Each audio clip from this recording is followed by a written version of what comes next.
Ah, look, it's raining again. So that's 3 days on the bounce. We've had dry days. I'm not going to say necessarily sunny. It wasn't particularly sunny yesterday, was it? But it was dry. 3 days. I think that's the personal best for a working week. I'm trying to think when we've had better. I don't think we have. One of you told me that it was sometime in June last year was the last time we had a solid week of dry weather. You love it, don't you? Right, back up into the Scottish borders. Why are they the Scottish borders? Why are they the English? I suppose Cumbria is the English borders, isn't it? I really thought of that. I'm going to the Scottish borders today. So, yeah. Aircon. Enough said. I know how to look after myself on a Friday, don't I? The A7's shut, so I've had to come up through Newcastleton. The reason the A7's shut is because they're riding horses. It's called Langham Common Riding. And I was up the A7 on Wednesday and I seen the signpost saying the A7 will be shut on Friday. And it was only when I got all the way to Langham and there was a policeman stood in the road that I realised, oh yeah, I saw that sign on Wednesday. Anyway, I passed that van going into Langham. So we're all taking, it's going to be a long old road now. The road just gets narrower from here, up out the backside of this village. It's almost single carriageway up through to Hawick, so it's going to be a long old draw this. But anyway, it's worked in my favour. I was going to have a Morrison's meal deal from Hawick. And I've been to the bakery. Well, it's not the bakery, it's the Olive Tree. It's like a cafe, but it's good. Never let us down yet. And that's one of my top 3 places to go to if I'm out and about and I need some lunch. That spot there's a village bakery, it's called, I think, or the village shop at Cornhill. That's really good. And then there's that spot out towards Newcastle, what I treat myself to. Remember when it was my birthday and I had a nice treat? That's good and all. There's a couple of spots in Cumbria as well. But yeah. Okay, on with the day. I'll rejoin all this traffic heading up the back roads here. Right, 2 for the price of 1 today. 2 different contractors, both working on the same site. That one needs the fan update. That one has got an aircon problem. I'll probably work on the air conditioning first. Don't know how to treat myself. Yeah, that's a good way of making an hour and 20 minutes journey into a 2.5 hour ordeal. It's 11 o'clock now. Shut the A7. Good idea. Anyway, right, we'll have a crack with this fella, see what's going on, and go from there. I'll describe the symptoms to you once I understand them. So I've spoke to the driver. The aircon is currently not working. First thing in the morning it works fine. After about an hour there's no aircon working. They've had somebody out to regas the system. Apparently he only had 600 grams in it, so I don't know whether they pulled it all out and put 800 back in. I'm not sure what's happened, but once they regassed the aircon, it went away to work, and 2 hours later the aircon stopped working. The aircon currently isn't working.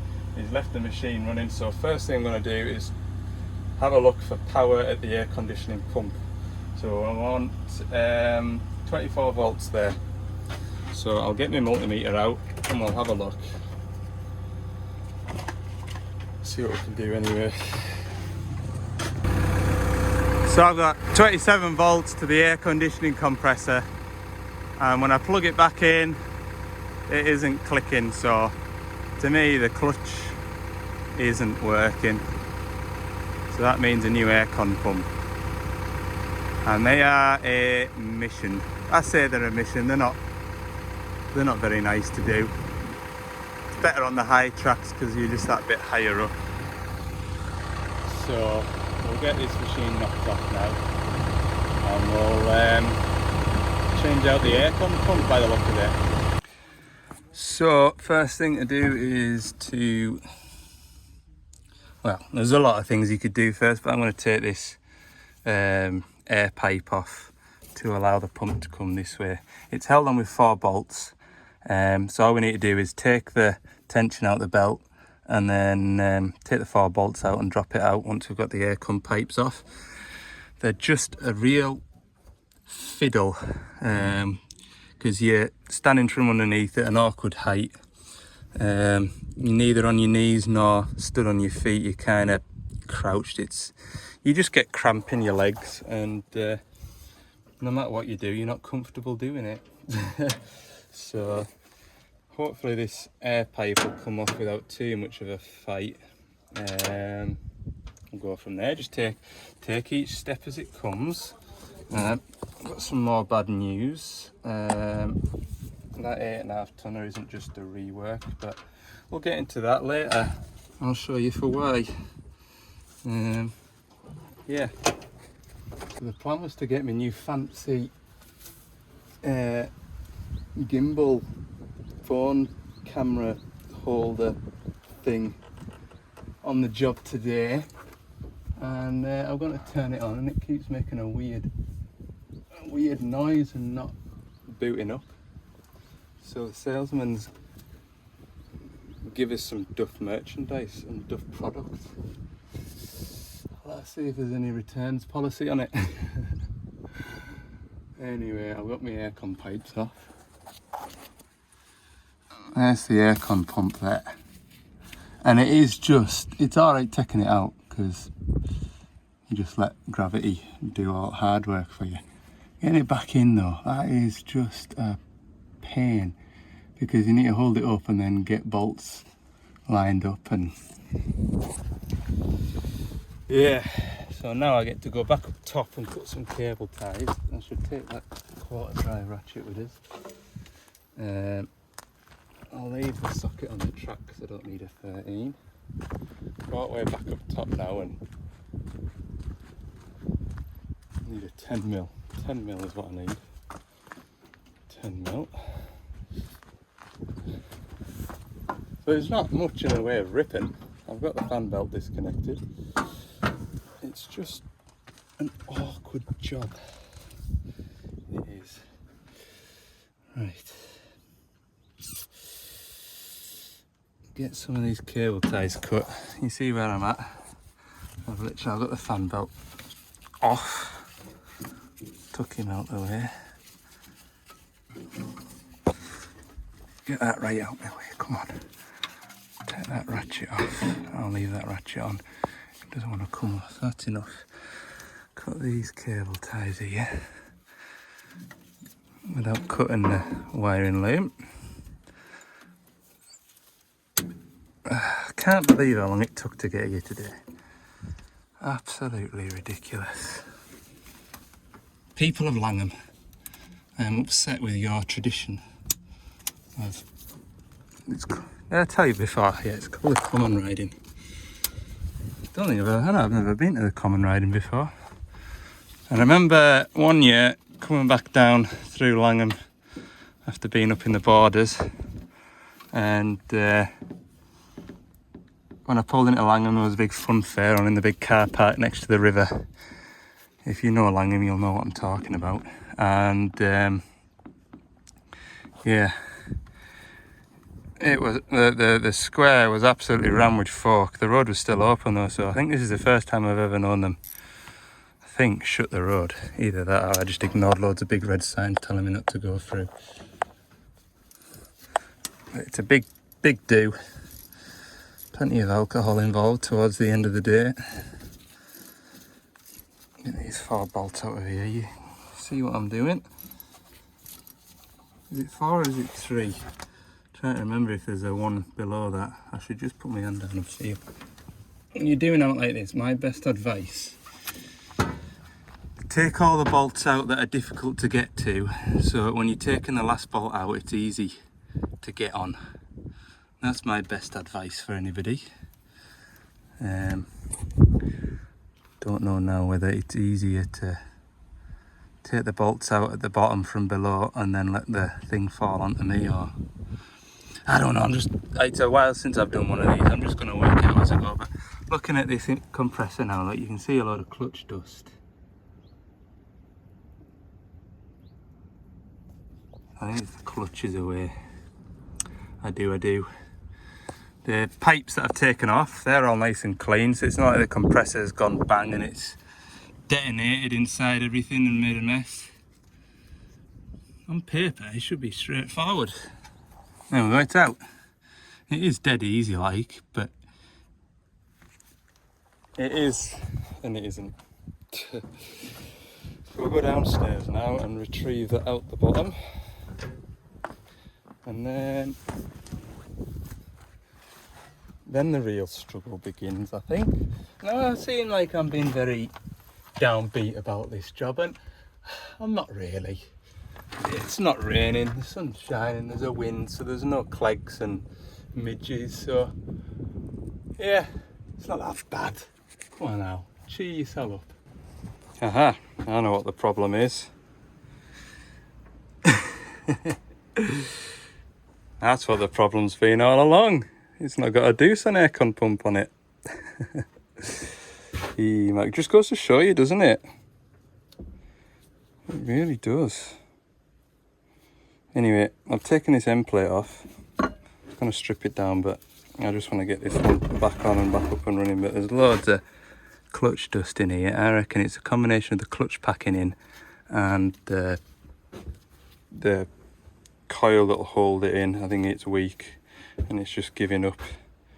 Now I don't know whether that would, if you've got low gas in the machine, would that mean that because the gas is low, it's gonna click in and out more because the pressure switch isn't seeing a pressure, so it's dropping the power, banging it back in again, dropping the power, banging it back in.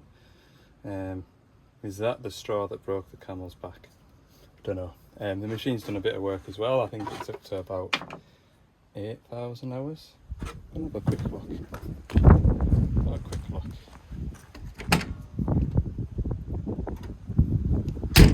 I isolated it earlier, but the age of it,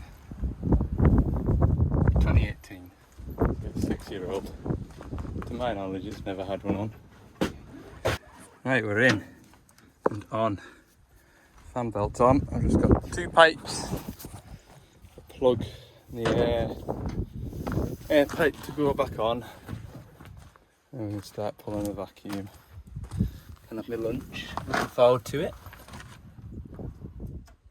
Yeah, should be good. I've left my quarter drive ratchet up there. Okay, so I'm running a vacuum on the machine now. I'm going to have my lunch, but I'm just going to quickly show you this. So this would be the highest hourred 8.5 tonner that I've seen. The other 2 were sub 500 hours. The one that I did the other day was 350 odd. In fact, they were both around 350 hour mark. This one's done over 800, and this is the reason why we're changing these. This one's gone on too far and that bearing's totally gone. It's actually worse up and down, look. Is that showing anything if I do that? So I want to speak to my warranty man, see whether I change this now and then come back on Tuesday and fit the water pump, or whether I just do it all as I want it. It's 6 2 3.5 dozen. I suppose it makes more sense to leave it as it is, because I'll need to take the fan back off anyway and fit the water pump. But yeah, that is a perfect illustration as to why we're changing these fan drives. I was trying to film using this. I think this will have its uses, but doing any work when I'm inside here, all this gimbal wants to do is move around like that, because I'm trying to get my hand in here like that to show you, and then do that, and it just makes everything go like this. So I've managed to get it working. As you can see, the casing's slightly damaged because I just took it all apart to see how it worked, as you do as a mechanic. You just somebody's made that, somebody will be able to fix it. Anyway, what I worked out was the reason why it was upset is because that bit there was in the lock position. When that's locked like that and you turn it on, it must like calibrate its motors so it knows where all the motors are, and it wasn't able to do that, and it was trying to do it, the whole thing was going brrr, and then yeah, so anyway I fixed it, but I didn't have to break it to fix it. I shouldn't have done that, but I did. Okay, so I've added the gas. I have put 820 grams, 800 to 850. That is all in now. I heard the air conditioning pump click in at around 250 grams, so I know that is working. Get my temperature gauge here. Pop this in the cab. Set at 17 degrees, so we'll see if the air is cold coming out the vents. Well, I mean, that is lovely. I'll just sit that in there now. And we'll turn that to read the temperature. Where are we? Around here. 13 degrees coming out there at the minute. We'll just let that. It's dropping now even. 11, 10. Let that sit and idle. And I'll get this air conditioning gear packed away. I've still got belly plates to go back on, and then I'll need to run it about an hour or so to make sure that it isn't doing what it was doing. I'm pretty sure it isn't going to do, but we better just hang around just in case. Gauges look okay. You can see there the high side and the low side. Building, and then it clicks on again. That's good. That's doing its thing. I'm pretty confident it's alright, but you never know, do you? Right, what do I need to do first? I need to turn the gas off.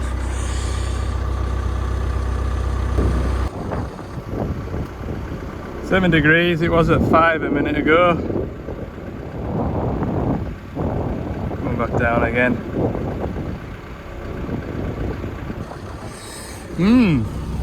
Definitely cold, that, isn't it? Definitely cold.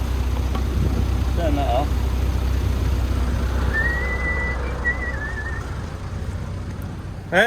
I'll tell you something that you won't know. I might do it this afternoon. I need to be back at home 6 o'clock at the latest. My wife's going out for tea again. But I've got that AdBlue pump to fit on that 225, that one that we went and diagnosed.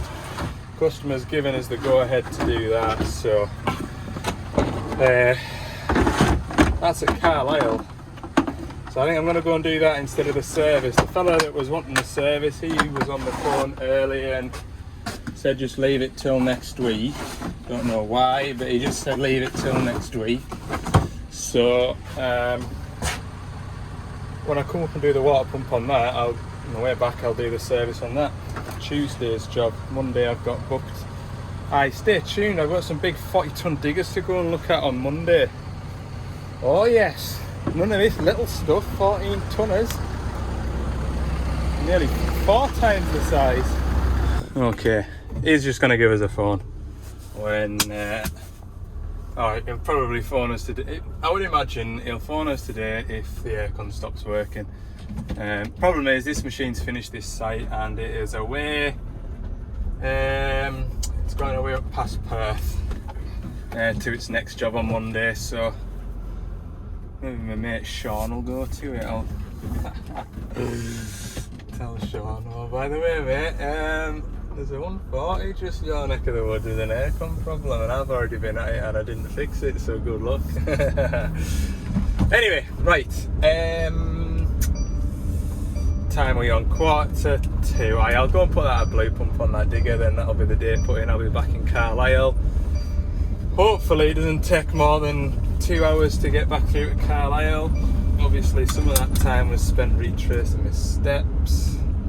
It's a lovely forestry road this, but Once upon a time I'd be doing 50 mile an hour through here, but you've got these little stones. Oh, they're all sharp. Perfect sort of stone to go through your big expensive Michelin tyres.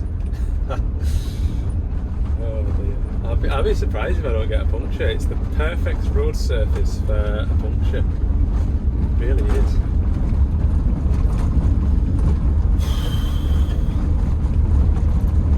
Yeah, day's knackered now, innit? 2 o'clock. One job done.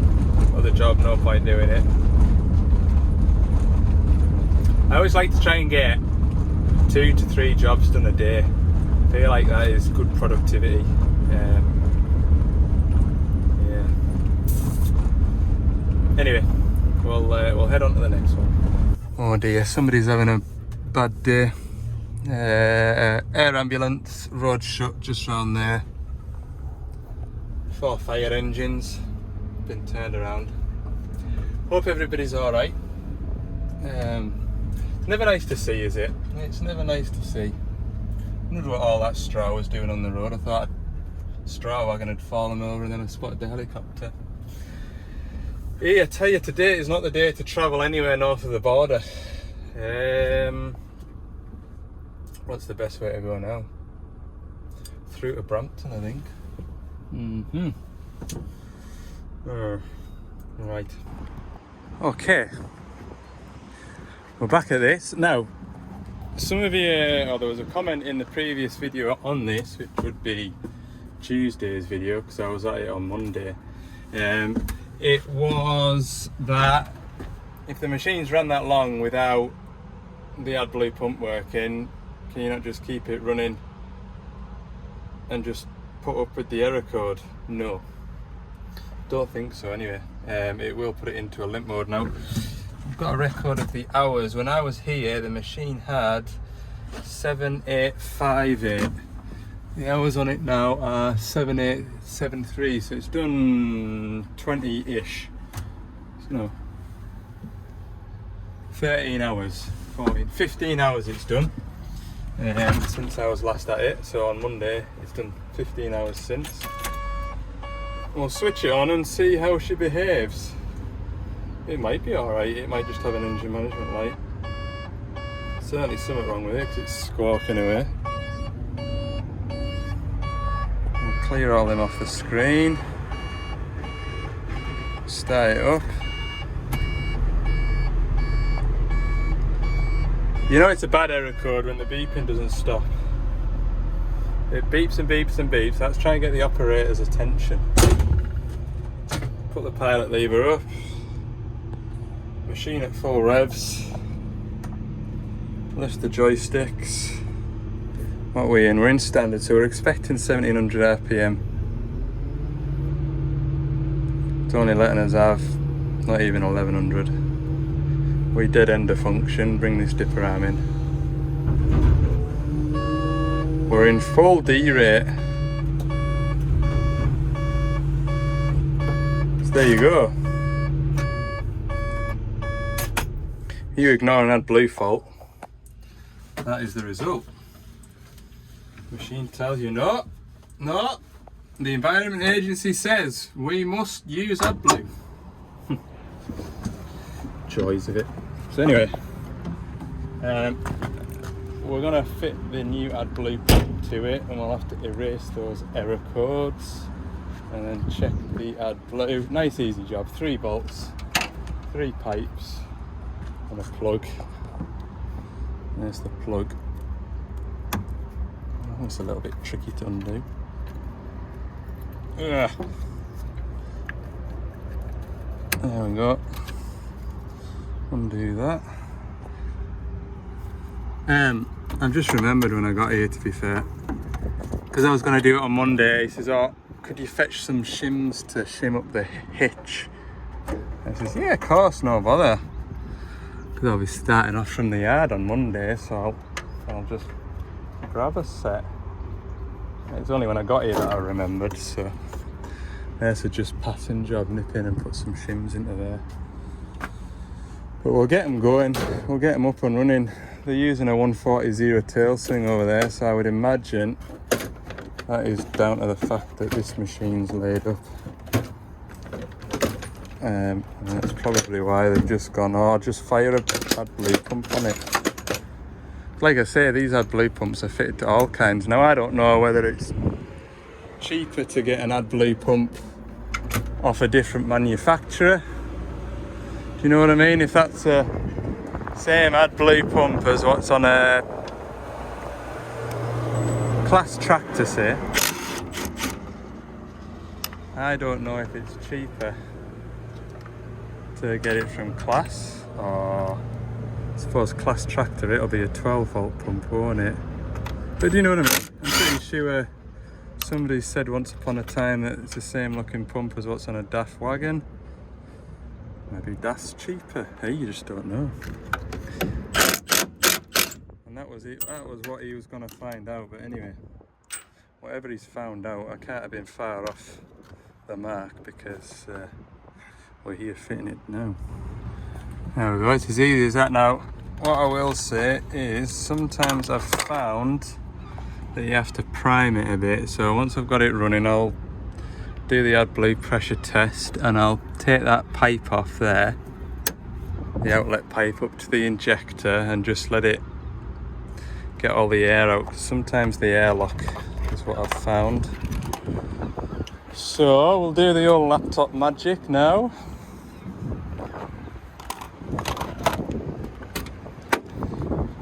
And we'll be up and running. I hope I've diagnosed it right. Did I make life easy for myself on Monday or not? That's the diagnostic part if anybody's got one of these diggers and wondering what it is. I'm trying to think, I'm pretty sure now the Dash 7s you've also got a 24 volt outlet plug there as well to charge stuff if you felt the need.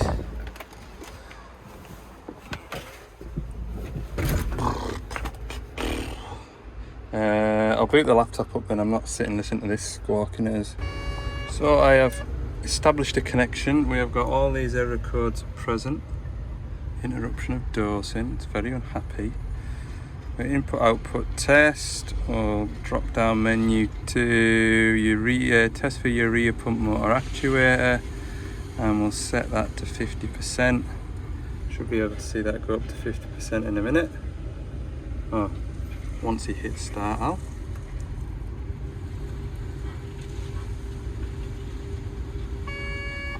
Stop it. There we go, we're at 50% now. So if I come out the cab and down to the pump here, should be able to hear it pumping. Yep, I'll just take this off. Oh yeah, I can feel a bit of pressure behind it.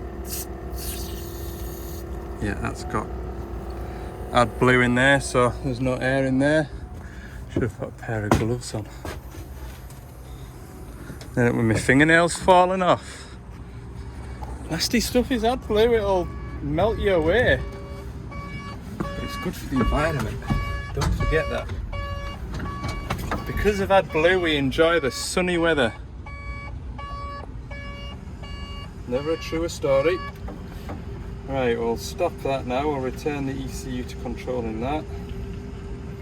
Fire it up. What I need to do now is data monitoring. It should now that it's fixed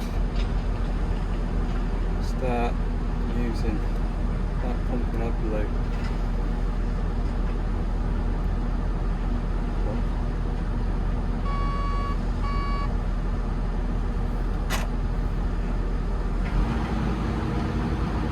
Put that one at a high idle, or as high as I can get it.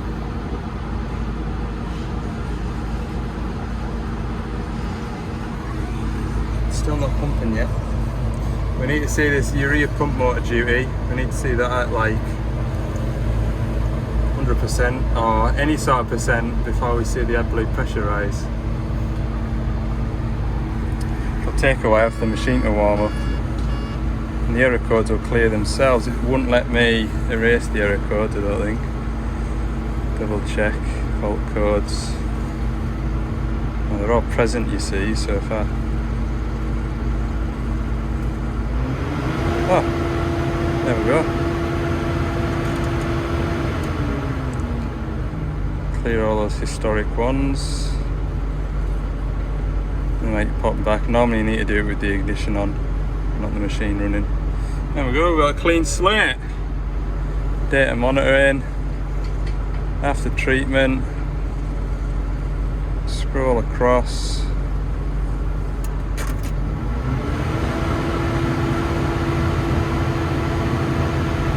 Need to wait and see now. So we have now got pressure. You can see the pump motor duty is creating enough pressure. So we weren't getting any pressure last time. The pump motor duty was, I think it was at 75% last time, and it wasn't making any pressure.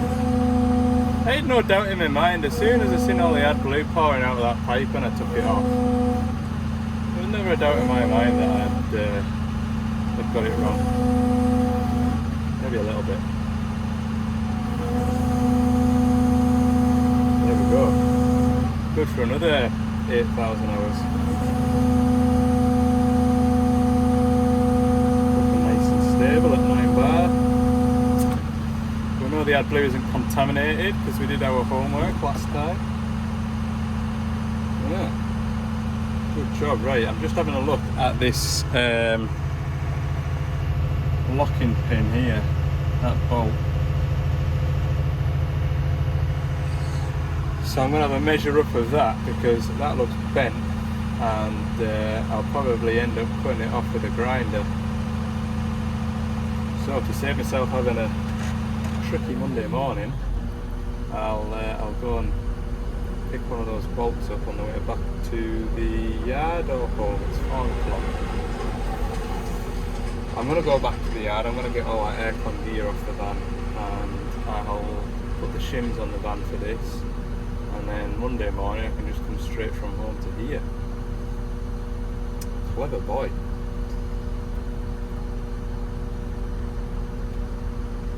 It's nice having jobs local. It is. Just get that extra job squeezed in. I'll better disconnect before I pull the plug. Not that anything bad happens, but click stop and escape. There we go. Keys off. Unplug. We'll make that the end of the video then. I hope you've enjoyed it, and yeah, keep commenting. Keep subscribing. If you haven't already, I'd really appreciate if you click the subscribe button. I'm going in for 10,000 subscribers. That's the big goal, and when I get there, we'll see what happens after that. I've always said when I get to 10,000 subscribers, it's pretty serious. So yeah, pretty serious. Have a good weekend, or enjoy the rest of your weekend. See you bright and early on Monday morning, and we've got a couple of 40-ton diggers to go and see, as well as come back here with some shims. Nice little day out.